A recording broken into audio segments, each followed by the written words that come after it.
Hi Lods, good morning, good morning. Ngayon Lods ay meron tayong gagawin ngayon. Titingnan natin ang gagawin. Kasi tumawag ang ating kumpare ay nagpapagawa ng bahay. Kaya tayo maglalatag ng electrical niya. Ngayon, sa mababang presyo lang kasi kaibigan lang natin yun. Ngayon titingnan natin kung ano tsura ng ano niya. Lalatagan natin ng tubo. Ito ang mga gamit natin gagawin. Ayan. Ngayon Lods, abangan ang pagpunta natin doon sa site. Puntaan tayo gagawa. Paalis pa lang tayo galing sa bahay. Hanggang sa muli Lods. Hi Lods, andito na naman tayo sa bago nating kontrata, ang aking kumpare. Ay, presyong kaibigan lang to. Ayan, ang kumpare ko sa baba. Oh, yan, kaway-kaway siya. Ito ang bagong bahay niya, ay tayo rin maglalatag. Kaya yan, nasa gilid-gilid oh. Bale, hinihintay pa natin, nabang hinihintay natin ang materialis. Nagpaplano-plano pa tayo dito gagawin kung anong magandang gawin dito. Yan oh. Dito yung hagdan. Maraming ilaw yan dyan. Mayroon ilaw hanggang paikot na ilaw. Tapos may dyan din ilaw doon sa CR.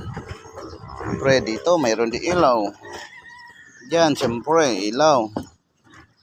Kaya, siyempre, ang mga outlet, meron din pagilid-gilid ng mga outlet. Abangan nyo na lang Lods ko pag matapos na, bibidyo rin natin ulit. Sa ngayon, wala pa tayo may latag kasi habang ginagawa pa yung bakal. Hindi pa tapos ang magbabakal. Tanghali, ito na nga tayo. Tapos na tayo gumawa sa ating electrical installer sa paglatag natin sa third floor. Yan Lods, yan ang CR, yan ang switch niyan.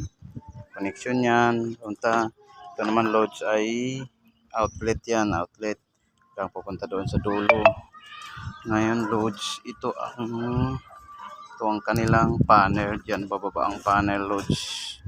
Nakita mo naman 5 PVC yan. Yung 2 PVC load habang yan sa 4th floor. Habang isa diyan lighting, isa diyan outlet. Tapos ito naman, siyempre ito yung ating aircon. Papunta doon sa dulo. Aircon. Ito naman siyempre supply ng lighting yan. Ito naman supply ng outlet. Pag ganyan. Ganyan ang loads ang natin. Tapos na tayo Lods. Napapansin nyo Lods ay nakaking load dito ang gamit. Kasi yan ang binili ng may-ari Lods abang di pa niya ako kausap, abang hinahanap pa niya ako. Yan ang binili niya na ngayon sabi niya na nabili niya na raw kaya hindi na raw pwede palitan, sayang naman. Kaya Load, pinagtsagaan natin, ginamit na lang natin. At least double purpose load. Kung gusto mo maggamit yan ng numero 8 na wire, pwede. Yan ang iyong lighting. Pero kung 14 lang o 12, mas maluwag. Kaya ang ating yan in-store natin to. Kasi sayang naman nabili nga. Sa sunod sabi ko, pag magpagawa ka ng 4th floor mo, sabihan mo muna ako kung anong mabibiling materialis, kung anong mga size. Kasi para hindi na tayo magkaganito. Kasi Loads tutusin. Dahil isang araw ko kalahati ito ginawa.